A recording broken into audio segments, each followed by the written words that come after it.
teacher. Good evening. My name is Ale Rodriguez, and these are the places and tropical foods of Quito. And these are the landmarks. You can go visit the shores of Cantuña. The shore of Cantuña is a very big.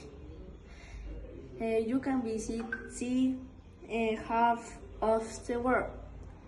You can visit the Panecillo. You can visit the shopping center, the center south.